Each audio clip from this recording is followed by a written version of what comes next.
जी चलें फिर जी sir. Start करते जी हैं जी सर। नेक्स्ट आज का जो सेशन है उसमें आज जो है हम पढ़ेंगे advent of British advent in the सब कॉन्टिनेंट। ठीक है। और इसको हम फर्दर कोशिश करेंगे कि डिस्कस करें। ब्रिटिश एडवेंट की समझ आ रही है क्या है ये? ओके। ब्रिटिश जो एडवेंट। ब्रिटिश ने रोल किया था सब। नहीं सर, नहीं समझ आ रही। ब्रिटिश एडवेंट का मतलब है कि ब्रिटिश की ब्रिटिश का आमद। रोल बता। मीन के ब्रिटिश का आमद, ब्रिटिश की आमद, इसको ओके आप सर। कह सकते हैं। एडवेंट का मतलब होता है कि आमद, उनका आना। ठीक है।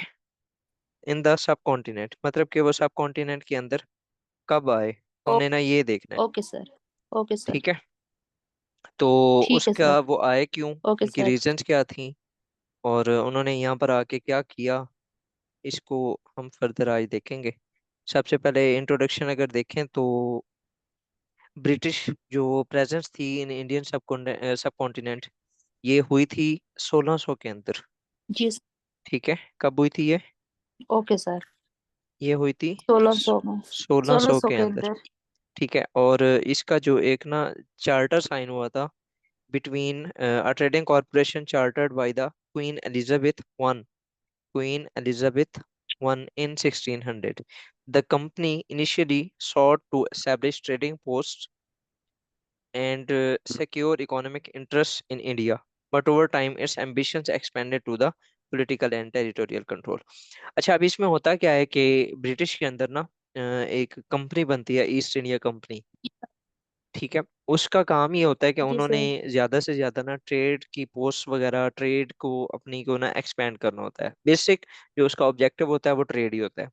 लेकिन with the passage of time ना वो चीजें ओके सर। एक्सपेंड करते करते करते करते ना वो पॉलिटिक्स में घुसते हैं। जब पॉलिटिक्स में होते हैं तो फिर उसके बाद वो टेरिटोरियल कंट्रोल में इनके जमीनों के ऊपर भी कब्जा करना स्टार्ट कर देते हैं। और अल्टीमेटली 1857 के अंदर वो एक जंग लड़ी जाती है। जी और सर। उस जंग के बाद ये जो ईस्ट इंडिया कंपनी होती है, ये जिसकी होती है ना, वो इसे खत्म कर देता है। और ये होती किसकी है? ब्रिटिश की। जी। ब्रिटिश मतलब कि यूनाइटेड किंगडम। ठीक है। Okay sir. जी यहाँ तक सर। समझ आ गया? ये भी सिर्फ मैंने एक जी एग्जाम्पल दी है। अब वो सर। आए क्यों, सर सबसे पहले अब जो ज्यादातर क्वेश्चन होते हैं ना, वो होते हैं इशू बेस्ड। आप क्वेश्चन जी पूछिए। सर, मैं ये पूछ रही थी कि ये ईस्ट इंडिया कंपनी, ये ब्रिटिश ने इसकी बेस रखी है और खत्म भी इन लोगों ने की थी। हाँ जी, इसका खत्म मेन भी पर्पस क्या उनका था? उनका उनका ऑब्जेक्टिव यही था ना। बेसिक ऑब्जेक्टिव जो जी। था वो तो ट्रेड थी। अब जो फर्दर जो ओके। ऑब्जेक्टिव्स है ना, वो हम ये जो काजेज देखेंगे ना, जब causes of British advent in the सब कॉन्टिनेंट, कि वो आए क्यों, ब्रिटिश जो है ठीक है सर। वो सब कॉन्टिनेंट के अंदर आए ही क्यों।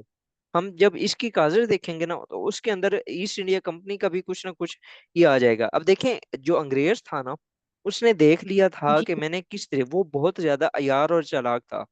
वो जब भी कहीं पर ओ, भी गया ना, तो वो ट्रेड के जी लिहाज से ही गया है। अब फॉर एग्जांपल आप ये देखें, और ये इन्होंने कहाँ से सीखा? ये इन्होंने अमेरिकन से सीखा। बल्कि ओके अमेरिकन ने, सर। सॉरी, इनसे सीखा। ये यहाँ से पहले अमेरिका भी गए थे। आपने अगर यूएस हिस्ट्री रखी है तो वहां पर आप ये पढ़ेंगी कि वहां पर भी जी उनकी जी। एक ईस्ट कंपनी, वहां पर भी उनकी इसी तरह ना ईस्ट यूएस कंपनी या इस तरह का ना उन्होंने एक नाम रखा हुआ था। उसका नाम ही ब्रिटिश कंपनी था। ठीक है। तो अच्छा सर। वहां पर जी भी सर। कंपनी गई, वहां पर भी उन्होंने ट्रेड वगैरह स्टार्ट की। ये बेसिकली स्टेट ओन्ड इंडस्ट्रीज होती हैं या स्टेट ओन्ड कंपनीज होती हैं। जिस तरह पाकिस्तान के अंदर ठीक। पाकिस्तान की स्टील मिल हो गई, पीआईए हो गई, ठीक है, या हम्म। पाकिस्तान रेलवे हो गई, ये सारी क्या है? ये कंपनियां हैं ना, और वो एक बिजनेस यस चला सर। रही हैं।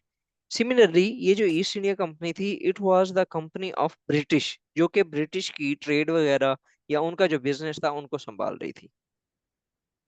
ठीक है सर। ठीक है। जी सर। अच्छा, नेक्स्ट चलते हैं causes of British advent in the सब कॉन्टिनेंट। अब ज्यादातर जो क्वेश्चंस होते हैं ना वो इसी तरह बन के आते हैं। मीन के काजेज हो गई, या फिर इम्प्लीकेशंस हो गई, या ब्रिटिश यहाँ पर क्यों आए थे। ठीक है। मीन के ना आपका कोई ना इशू बेस जो टॉपिक होता है वो बन के आता है। ठीक है। आपने ना ठीक है सर। जो नेक्स्ट हमारी क्लास होगी ना उसके अंदर आपने ये देख के आना है कि जो लास्ट पेपर था ना पाकिस्तान अफेयर का, बल्कि उसको ना डाउनलोड कर लीजिएगा जो अभी 2024 के अंदर हुआ है। उसको ना फिर हम उसको ठीक है भी सर। देख लेंगे कि उसके अंदर क्या क्या क्वेश्चन आए थे। ठीक है, उससे आपको आइडिया होगा कि क्वेश्चन जो होते हैं ना वो आते किस तरीके से हैं। ठीक है ठीक है, सर। तो स्टार्ट करते हैं। Causes of British advent in the subcontinent. सबसे पहले क्या था? Trade opportunities. हम्म। ठीक है, पहला काम ही क्या था? ट्रेड का। अब वो क्या करना चाहते थे ब्रिटिश जो था ना, वो उसको ज्यादा से ज्यादा, अब पैसा किसको नहीं चाहिए होता? हर बंदे को चाहिए ना। इसी तरह जो जी कंट्रीज सर। होते हैं ना, उनको भी ज्यादा से ज्यादा ना इकोनॉमी चाहिए होती है, उनको ज्यादा से ज्यादा ना पैसा चाहिए होता है। अब ये जो ब्रिटिश की जी। ओवरऑल अगर आप हिस्ट्री देखें ना, अगर आपने ब्रिटिश हिस्ट्री रखी हम्म। है तो फिर आप उसको देखेंगी। जो ब्रिटिश की हिस्ट्री है उसके अंदर ये होता है कि उन्होंने ना तकरीबन कोई 1500-1600 से ऑनवर्ड्स, 1900 बल्कि 2000 तक, ये जब से इनकी वो वार खत्म हुई है ना 1945, बल्कि सॉरी 18th सेंचुरी तक, ये ना तकरीबन 200 से 300 साल ना ये आपस में जंगे लड़ते रहे हैं। ठीक है, तो वो जो अच्छा। जंगे लड़ते थे, उनका खर्चा कहाँ से आता था? उनका जो एक्सपेंस होता था वो कहाँ से बेयर करना होता है इन्होंने? तो उसके लिए ना वो हम्म। ज्यादा से ज्यादा मुख्तलिफ जगहों के ऊपर अपनी कंपनियां बना के वहां पर कंपनियां भेजते थे, या वहां पर बिजनेस करते थे, या किसी भी कंट्री के ऊपर जाके कब्जा कर लिया, वहां से जो भी इंपॉर्टेंट चीजें हैं उनको लेके आते थे, उनको फिर शेयर करते थे, और उससे ये जर मुबादला कमाते थे, ये इनकी जो इकोनॉमी होती थी वो जनरेट होती थी। ठीक है, one of okay the sir. major cause of British advent in the subcontinent was the trade opportunity। कि जब हम इंडिया में जाएंगे, हमें ज्यादा से ज्यादा वहां से, अब यहाँ पर जो सब कॉन्टिनेंट के अंदर पॉपुलेशन बहुत ज्यादा थी, लोग थे यहाँ पर, जी। चीजें उनके पास, उनके लिए रिसोर्सेज बहुत ज्यादा थे, तो ये उनको यूज कर जी। सकते थे। ठीक है, द इंडियन जी। Subcontinent was renowned for its wealth and resources, जो मैं ऑलरेडी आपको पहले ही कह चुका हूँ, इंक्लूडिंग जी। जी। स्पाइसेस, मिसाले, textiles hmm. And precious metals. ये तीन चीजें जो थी ना ये बहुत ज्यादा मशहूर थी, जिनके लिए वो यहाँ पर आए। British sought to tap into these lucrative trade opportunities to bolster their economy and increase profits for the East India Company। Okay, अब इसकी एक जी एग्जांपल सर। और मैं दे देता हूँ कि यूएस जो था उसने 2001 से ऑनवर्ड अफगानिस्तान के अंदर आया, फिर वो ईरान के अंदर गया, फिर वो लीबिया के अंदर गया, इराक के अंदर गया। वो क्या करने गया? ट्रेड के लिए। ट्रेड के लिए नहीं बेटा, वहां पर वो ऑयल के लिए गया। ठीक है, ऑयल जो है अच्छा। ना, वो इस टाइम दुनिया की सबसे ज्यादा इंपॉर्टेंट चीज है। अब देखें, आप अपने ट्रांसपोर्टेशन के अंदर, आप अपनी इंडस्ट्री के अंदर, हर चीज के अंदर ऑयल यूज हो रहा है ना। बिल्कुल बिल्कुल। तो ऑयल सबसे इम्पोर्टेंट तीन चीज है। अगर फॉर एग्जांपल ऑयल आपकी इंडस्ट्री को नहीं मिलेगा, तो आप कुछ भी नहीं बना सकते ना, ना आप आटा बना सकते हैं, ना आप शुगर बना सकते हैं, आप कुछ भी नहीं बना सकते। जब आप कुछ बना ही नहीं सकेंगे, तो आपके पास तो कोई चीज नहीं होगी हम्म। ना खाने पीने के लिए। बिल्कुल। समझ आ रही है? तो क्या था, जी सर। जो यूएस आया वो यहाँ पर किस चीज के लिए आया? ऑयल के लिए। इसी तरह ब्रिटिश ऑयल को के। उस वक्त जो चाहिए था ना, वो उसको मिसाले वगैरह चाहिए थे, उस टाइम की प्रीशियस हम्म। मेटल्स चाहिए थी, उसको टेक्सटाइल चाहिए थी। तो वो कहाँ पर मिल रहा था टेक्सटाइल। उसे? सब कॉन्टिनेंट में। तो वो यहाँ इंडिया। पर आ गया। जी जी। पहला पॉइंट समझ आ गया। यस सर, समझ आ गई। दूसरा point, competition with the European powers. जिस तरीके से ऑलरेडी मैंने आपको बताया है कि ये जंगे लड़ते रहते थे। ठीक है, तो जो जी सर। दूसरी जो यूरोपियन पावर्स थी ना, उनमें एक पुर्तगीज थे, पुर्तगाल, डच थे, ठीक है, उसके बाद फ्रेंच थे। ये 3 से 4 ना मेजर पावर्स थी, जो कि इनके साथ ब्रिटिश के साथ ना लड़ती रहती थी। ठीक ओके है, सर। तो उन्होंने भी इंडिया के अंदर अपने कुछ ना कुछ पॉइंट्स जो थे वो बनाए हुए थे। ओके अब सर। जब इस तरह का कोई प्लान होता है, अब जिस तरीके से आप अगर देखें, तो मैं आपको क्या एग्जांपल दूं भला। अभी रिसेंटली जो इस टाइम यूएस और चाइना की आपस के अंदर वार है ना, वो पता है किस तरीके से है? जी। वो भी इसी तरीके की है हम्म। कि अगर कहीं पर यूएस जाता है ना, तो वहां पर चाइना भी पीछे पहुंच जाता है, या जहां पर चाइना जाता है ना, वहां पर पीछे यूएस भी पहुंच जाता है। और वो जो वहां पर चाइना कर रहा होता है, यूएस भी वहां पर वही करने की कोशिश करता है, या अगर यूएस वहां पर कुछ जी कर सर। रहा होता है तो चाइना वहां पर वही करने की कोशिश करता है। इसी तरीके से ये कुछ। जो पावर्स थी ना, इनका भी यही सेम काम होता था। एक अगर कहीं जाती थी, ओ- तो दूसरी कहती थी कि मैं भी जाऊं, मैं भी वहां जाके वही काम करूं जो कि वो ऑलरेडी कर रहा है। इससे क्या होगा? अब फॉर एग्जांपल इस टाइम एक एग्जांपल दे देता हूँ, अलायंस बिल्डिंग। अब इस टाइम यूएस जो है वो ज्यादा से ज्यादा कंट्रीज को अपने साथ अलाइन करने की कोशिश कर रहा है अगेंस्ट रशिया और चाइना।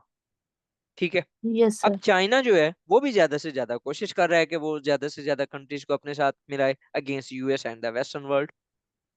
ठीक है। बिल्कुल इसकी सर। एग्जांपल एक मैं दे देता हूँ। यूएस बना रहा है Quad, Quad one, Quad two. उसके अलावा उसने बनाया ऑकस बनाया।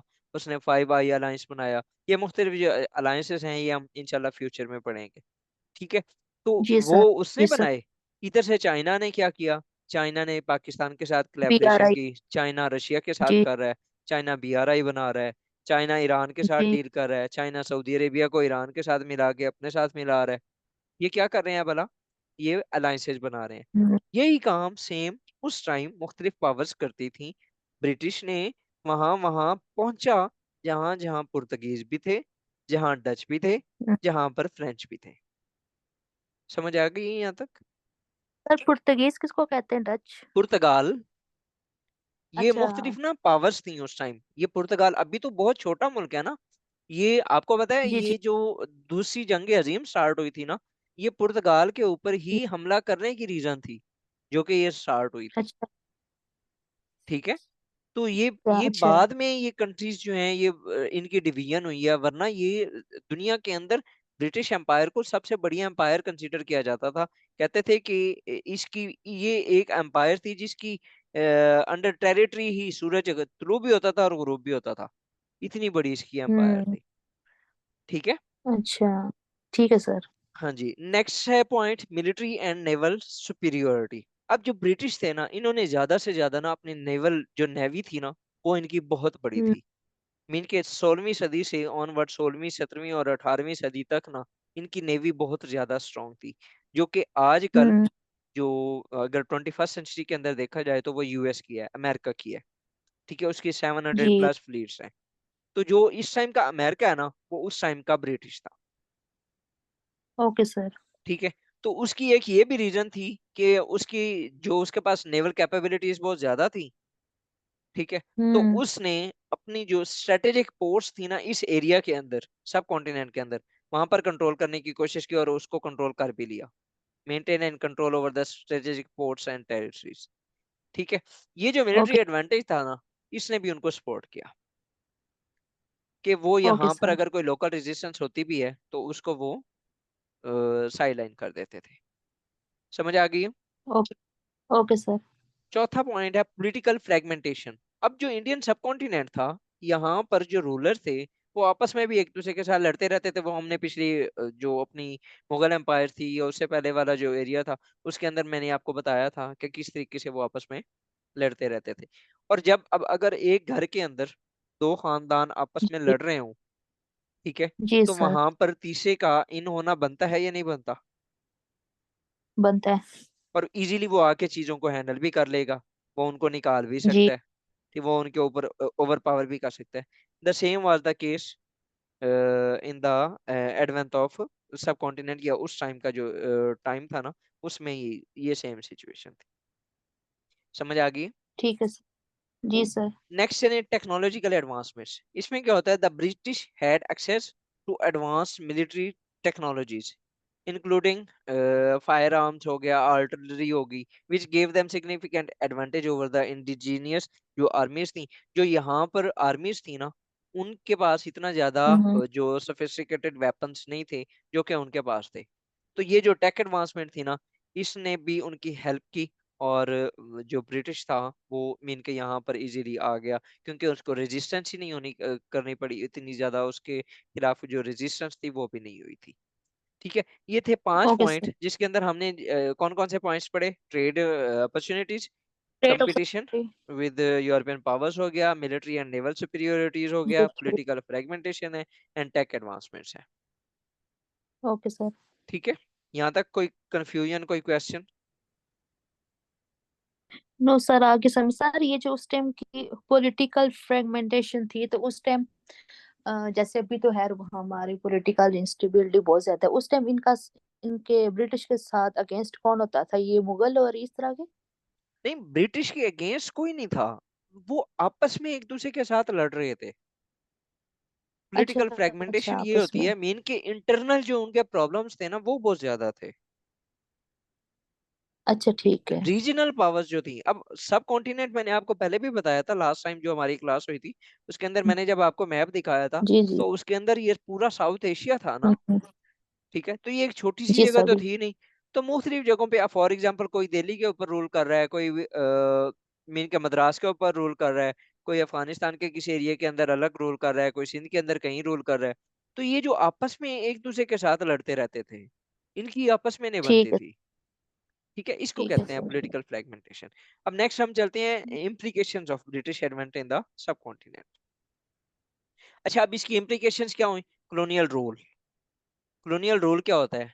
मीन कि आप एक जो दूसरी पावर होती है ना, जो मेजर पावर होती है वक्त की, उस वक्त की मेजर पावर के अंडर कंट्रोल आप आ जाते हैं।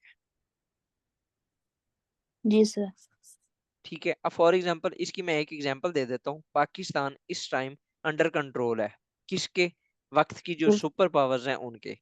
पाकिस्तान यूएस के। चाइना का भी जी। मोहताज है, पाकिस्तान अमेरिका का भी मोहताज है, हम्म। और उसके अलावा पाकिस्तान सऊदी अरेबिया का भी मोहताज है, पाकिस्तान ईरान का भी मोहताज है। ये क्या रीजन क्या है? क्योंकि वी आर डिपेंडेंट, हम उनके ऊपर ना बहुत ज्यादा इकोनॉमिकली डिपेंडेंट हो गए हैं। ठीक है, तो बिल्कुल। ये जो कॉलोनियल रूल होता है ना, ठीक उसमें है। क्या होता है कि जो डाटर कंट्री होता है ना, वो अपने पेरेंट कंट्री के ऊपर क्या होता है भला? डिपेंडेंट होता है। हम्म। ठीक है, डिपेंडेंट होता है। अब जो पेरेंट कंट्री होता है ना, वो उस डॉटर कंट्री को फोर्सफुली एक्वायर कर लेता है अपने पास, और फिर वहां से चीजों को एक्सप्लॉइट करना स्टार्ट कर देता है। इकोनॉमिकली, हम्म। पॉलिटिकली, सोशली, किसी भी लिहाज से ना, वो चीजों को एक्सप्लॉइट करना स्टार्ट कर देता है। ब्रिटिश ने यही किया। अब ये क्या कहते हैं? Okay. British east India companies gradual annexation of Indian territory culminated in direct British colonial rule over the Indian सब कॉन्टिनेंट। कि वो जो ईस्ट इंडिया कंपनी आई थी, उसने इंडियन टेरिटरीज हम्म। को ऐसा ऐसा जो है हथियाना स्टार्ट किया, और अल्टीमेटली इसका एंड कब हुआ? British colonial rule over the Indian subcontinent. The crown assumed, crown मतलब कि जो बादशाह था उस टाइम का, ठीक है, okay assumed sir. Control from the east India company. जो कि मैंने आपको कहा कि वो खत्म हो गई थी हम्म। ना ईस्ट इंडिया कंपनी। इसने क्या किया? जी। assumed कंट्रोल, इसने उससे कंट्रोल ले लिया after the Indian rebellion of 1857, establishing the British Raj. और इसने फर्दर ब्रिटिश राज जो था वहां पर एस्टैब्लिश कर दिया। समझ आ गई? Okay sir. विच जी। Lasted until India's independence in 1947, जो कि 1947 तक फिर फर्दर रहा।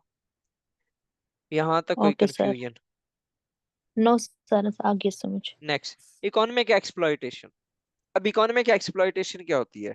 इकोनॉमिक एक्सप्लॉयटेशन जो मैंने आपको ऑलरेडी बताया है कि एक जगह आप जाते हैं, वहां पर स्पाइसेस वगैरह आपको मिलते हैं, वहां पर टेक्सटाइल की इंडस्ट्री है। तो आपने क्या करना है? वहां से टेक्सटाइल की इंडस्ट्री जो है, या तो आप वहां से शिफ्ट कर दें, या वहां पर उसकी जो एक्सपोर्ट्स हैं वो आप अपने पेरेंट कंट्री भेजना स्टार्ट कर दें। ठीक है, मतलब कि जो हम्म। ज्यादातर या उसको सेल करके उसका जो प्रॉफिट होता है वो आप अपने पेरेंट कंट्री में लगाना स्टार्ट कर दें। मतलब कि ठीक। यहाँ से जितने भी मसाला जाते, या तो वो फिर ब्रिटिश जाते थे, यूके जाते थे, हम्म। या फिर यहाँ पर जो मसाला जाते उनका वो सारा कुछ वो सेल सूल करके उसका वो जो प्रॉफिट हम्म। होता था, या वो जो उसकी अमाउंट होती थी, वो यहाँ के लोगों को नहीं मिलती थी, वो वापस ब्रिटिश के पास चली जाती थी। खजाना सारा, मतलब कि मैं जी। कहने की बात कर रहा हूँ, वो किधर चला जाता था? ब्रिटिश के पास। The British okay. implemented the permanent settlement in Bengal, which entrenched landlordism and exacerbated rural poverty. Mean के इससे क्या हुआ? जो लोकल लोग थे, जो मकामी लोग थे, वो तो ज्यादा से ज्यादा गरीब हो गए, और जो लैंडलॉर्ड थे, हम्म। या जो के मीन के जो एक छोटा सा तबका था, जो आजकल की लीड समझने, जिस तरीके से आजकल की जी। लीड है उनको नवाजा जाता है, और गरीब जो है उसको ज्यादा से ज्यादा सप्रेस किया जाता है। The same was the case in that era। Okay sir. Okay, next है जी कल्चरल एंड सोशल इम्पैक्ट। अब इसमें क्या होता है? इसमें यह था कि ब्रिटिश ने ना अपना जो कल्चर और सोशल वो था ना, जो उनका कल्चर था, हम्म। उसको ना यहाँ पर इम्प्लीमेंट करना स्टार्ट कर दिया। Okay western sir. Education, legal system, administrative structures were introduce, leading to cultural assimilation and social change. ये जो आजकल पाकिस्तान के अंदर डेमोक्रेसी डेमोक्रेसी की बात की जाती है ना, ये वहीं से आया हुआ, वो ये हम्म। वही सेम जो कंसेप्ट है जो कि आज हम यूज कर रहे हैं। British policies also contributed to the marginalisation of indigenous cultures and tradition. उससे क्या हुआ, जो लोकल कल्चर था ना, वो मीन के वो। वो वैनिश हो गया, या वो खत्म हो गया, या उसके ऊपर काफी ना एक असर पड़ा, उसके ऊपर दरारें पड़ी। ठीक है। Okay sir. नेक्स्ट चलते हैं जी, इंफ्रास्ट्रक्चर डेवलपमेंट। अब क्या हुआ, the British invested in infrastructure development including railways.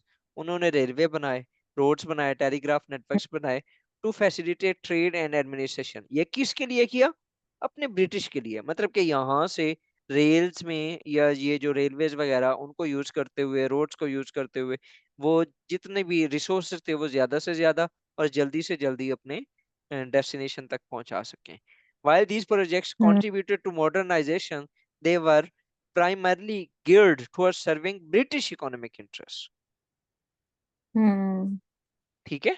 मतलब कि जो उनका अल्टीमेट ऑब्जेक्टिव था वो क्या था, ब्रिटिश के जो इकोनॉमिक इंटरेस्ट थे वो फुलफिल करने थे, उसको करना ठीक है उसको सर। पूरा करना था। ठीक है। यहाँ तक कोई confusion? Okay sir. No sir, आगे समझ। ओके। नेक्स्ट है इम्प्लीकेशंस। अगर देखें तो एक्सप्लोरेशन ऑफ रिसोर्सेज, ब्रिटिश ने यहाँ पर ज्यादा से ज्यादा जो रिसोर्सेज थे उनको एक्सप्लॉइट किया, जिसमें कैश क्रॉप आ जाती है, कल्टीवेशन, उसके अलावा इंडिगो, ओपियम हो गया, एक्सपेंस ऑफ फूड क्रॉप्स हो गया, लीडिंग टू फेमन। ये मतलब कि ये कुछ इस तरह की जो चीजें थी, एग्रीकल्चर की प्रोडक्ट्स हो गई, टिम्बर हो गया, ये मिनरल्स हो गए, ये कुछ इस तरह की नेचुरल रिसोर्सेज थी जिनको ब्रिटिश ने ज्यादा से ज्यादा एक्सप्लोर किया और फिर उन्हें एक्सप्लॉइट किया। ये वो चीजें थी जो यहाँ से ब्रिटिश जाती थी। ठीक है। अब अब ओ- हो क्या रहा है, हमारे सब कॉन्टिनेंट के ऊपर इसका इम्पैक्ट हो रहा है। वो जब आए और उसका सब कॉन्टिनेंट के ऊपर इम्पैक्ट क्या पड़ा।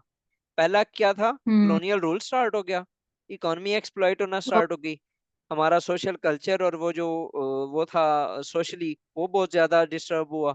इंफ्रास्ट्रक्चर डेवलपमेंट हम्म। तो हुई, मॉडर्नाइज तो हुआ सब कॉन्टिनेंट, लेकिन उसका अल्टीमेट फायदा किसको हुआ, ब्रिटिश को हुआ। एक्सप्लॉइटेशन ऑफ रिसोर्सेज, हमारे ज्यादातर जो रिसोर्सेज यहाँ पर यूज होने थे वो गए किधर, ब्रिटिश के लिए। पॉलिटिकल ब्रिटिश की तरफ। सेंट्रलाइजेशन।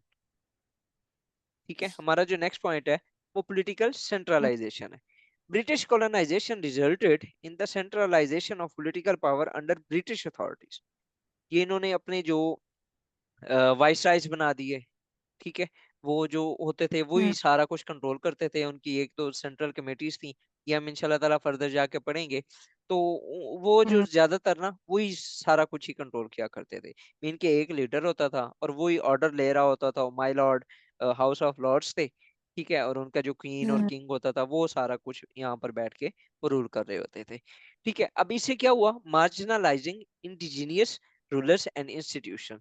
जो मुल्क, जो हमारे इस सब कॉन्टिनेंट के अंदर जो लोकल रूलर्स थे ना, उनको इससे जी। काफी नुकसान हुआ। मीन कि अब वो तो रूल ना कर सकते थे, और जो हमारे इंस्टीट्यूशंस थे वो भी प्रॉपर काम नहीं कर पा रहे थे इस पॉलिटिकल सेंट्रलाइजेशन की वजह से। समझ आ गई? Okay sir. The yes sir. Introduction of British legal and administrative system centralised governance and weakened traditional power structure. वो जो एक ट्रेडिशनल स्ट्रक्चर्स वगैरह चल रहे थे ना, उसको इन चीजों ने हम्म। बहुत ज्यादा हर्ट किया। अब जारी बात है, एक जो होता है कि अगर आप देखें, पुराना एक काफी अरसे से सिस्टम जो है वो चल रहा है। ठीक है। तो जब नया हम्म। आएगा, उसने आके उस पुराने के अंदर जो है वो डेंट्स वगैरह तो डालने हैं ना। तो सेम वाज द केस हम्म। कि जब इस नए जो सिस्टम था जब इसको लॉन्च किया गया, तो वो जो ट्रेडिशनल था उसको काफी नुकसान हम्म। पहुंचा। उसके बाद ये नेशनलिस्ट मूवमेंट्स ये स्टार्ट हुई। ये कैसे हुई जी, British colonized fueled nationalist movements aimed at ending colonial rule and achieving independence। मतलब कि जब ये सारा कुछ होने लग गया यहाँ पर, तो अल्टीमेटली क्या हम्म। होना था, जाहिर बात है, जब आपके घर के अंदर कोई बाहर का कोई बंदा आ जाए और वो आके रूल करना स्टार्ट कर दे, तो जो घर वाले होंगे वो क्या करेंगे, वो कोशिश करेंगे कि जल्दी से जल्दी उस बंदे को बाहर भगाया जाए। ठीक है। हम्म। तो यही हुआ उस टाइम भी कि इस मुल्क के वो जो एक ये यहाँ पर ट्रेडिशनल रूलर्स थे, जो कि कह रहे थे कि हम्म। ये हमारा हक है यहाँ पर रूल करना, लेकिन ये बाहर से आके हमारे ऊपर क्यों रूल कर रहे हैं। इन्होंने उस अपने हक की खातिर लड़ना स्टार्ट कर दिया। और ये हक की खातिर कैसे बना, इन्होंने मूवमेंट स्टार्ट कर दी जिनको कहा जाता है नेशनलिस्ट मूवमेंट्स, जिनके अंदर पाकिस्तान इंडिया मूवमेंट वो जो एक अल्टीमेटली चली और हमारे इंडिपेंडेंस तक आई। और लीडर्स कौन थे, जिनमें महात्मा गांधी हो गया, जवाहरलाल नेहरू हो गया, सुभाष चंद्र बोस हो गया। पाकिस्तान के अगर फॉर एग्जांपल देखा जाए तो उनमें कायदे आजम और ये सारे बाकी जितने भी लीडर्स हैं ना, अल्लामा इकबाल हो गया, मौलाना शौकत अली, मौलाना मोहम्मद अली जौहर, ठीक है, इनके आप नाम यहाँ पर कोट कर सकती हैं। ये सारे ठीक है क्या थे, sir. Prominent figures in the struggle for independence and advocating for self rule and national unity. इन्होंने कहा कि हम हमारे मुल्क ओ- के अंदर हम खुद रूल करना चाहते हैं, और इन्होंने एक नेशनल यूनिटी की बात की। ठीक है। Okay sir. Legacy of partition. अब इसमें क्या होता है जी कि जो ब्रिटिश की कॉलोनियल पॉलिसीज थी ना, इन्होंने एक्सरबेट हम्म। किया यहाँ पर रिलीजियस एंड एथनिक टेंशंस को। ठीक है। इसका रिलीजियस एंड जी। एथनिक टेंशंस ये था कि इनकी कुछ इस तरह की पॉलिसीज थी जो कि हिंदू हम्म। और मुसलमानों के जो रिलीजन थी ना उनके खिलाफ थी। ठीक है। Okay similarly sir. यहाँ पर उर्दू और हिंदी जो कंट्रोवर्सी थी, इन्होंने क्योंकि लैंग्वेज के अंदर भी पॉलिसीज इन्होंने चेंज की, इन्होंने एजुकेशन सिस्टम को चेंज किया, हम्म। तो वो काफी चीजें इस तरह की थी जो कि एजुकेशन सिस्टम के भी खिलाफ थी। ठीक है। तो ये हम्म। रिलीजियसली और एथनिक जो टेंशंस हुई ना, तो उन्होंने क्या किया, इन्होंने कल्मिनेट किया in the partition of India in the 1947। वो अल्टीमेटली उसका जो रिजल्ट हुआ ना, वो जो रिलीजियस और हम्म। वो जो एथनिक और पॉलिटिकल टेंशन इमर्ज हुई थी, अल्टीमेटली उन्होंने क्या किया, फाइनली जाके 1947 के अंदर पाकिस्तान की बुनियाद डाली। ठीक है। Okay the sir. Partition led to creation of India and Pakistan resulting in a massive population displacement, communal violence and lasting geopolitical tensions, जो कि आज तक चल रही हैं। ठीक है। ये जो आज बिल्कुल। पाकिस्तान और इंडिया के दरमियान इश्यूज चल रहे हैं, इनका अल्टीमेटली अगर आप इनको मिलाए जाए और इनकी एक काज देखें, तो ये एक हम्म। काज थी ब्रिटिश एडवेंट इन द सब कॉन्टिनेंट। Okay sir. ठीक है। तो ये था हमारा आज का टॉपिक, जिसके अंदर हमने क्या देखा है भला, कि ब्रिटिश जो आए सब कॉन्टिनेंट के अंदर, उनकी काजेस क्या जी। थी। ठीक है। उनकी जी। क्या क्या उन्होंने जो माइंड में अंदर लेके आए थे कि हमारा क्या क्या ऑब्जेक्टिव होगा। अभी इसका क्वेश्चन जो है वो ये भी बन सकता है कि objectives of British advent in Pakistan, sorry in the सब कॉन्टिनेंट, कि ब्रिटिश का सब कॉन्टिनेंट के आने का ऑब्जेक्टिव क्या था, फिर भी आप यही पॉइंट्स ओ, लिखेंगे। ठीक है। उसके अलावा ठीक है मल्टीपल सर। किस्म के मीन के वो किसी भी आपका एग्जामिनर आपके जो क्वेश्चन है किसी भी लिहाज से उसको घुमा फिरा के ना वो आपसे पूछ सकता है। ठीक है। ठीक है सिमिलरली सर। उसकी जो इम्प्लीकेशंस हैं वो भी आप बता सकती हैं कि ब्रिटिश के आने के बाद फिर सब कॉन्टिनेंट के अंदर क्या क्या हुआ, और उसकी ये सारी मैंने आपको पॉइंट्स बता दिए हैं। इसके अंदर आप जो फर्दर खुद पॉइंट्स। भी ऐड कर सकती हैं। आप मुख्तलिफ जो बुक्स हैं उनको कंसल्ट करें, और इसके लिए मैं आपको बुक रेफर करूंगा, वही ट्रैक टू पाकिस्तान, उसको एक बार पढ़ लें। ठीक है। और ठीक है सर। इसके अलावा the brief history of Pakistan, ये भी एक अच्छी बुक है, उसको भी आप पढ़ सकती हैं। तो इससे ना आपकी काफ़ी जो कंसेप्ट्स हैं with respect to history of Pakistan, ठीक है सर। वो काफ़ी जो हैं वो क्लियर होंगे। ठीक है सर। ठीक है। सर ये आपके नोट्स वैसे काफी नहीं है, ये सही समराइज करके बने हुए हैं, तो ये बंदा ये इनको इनहेंस हैं तो इनहेंस काफ़ी करके लिखे। हैं तो काफ़ी, लेकिन फिर भी ना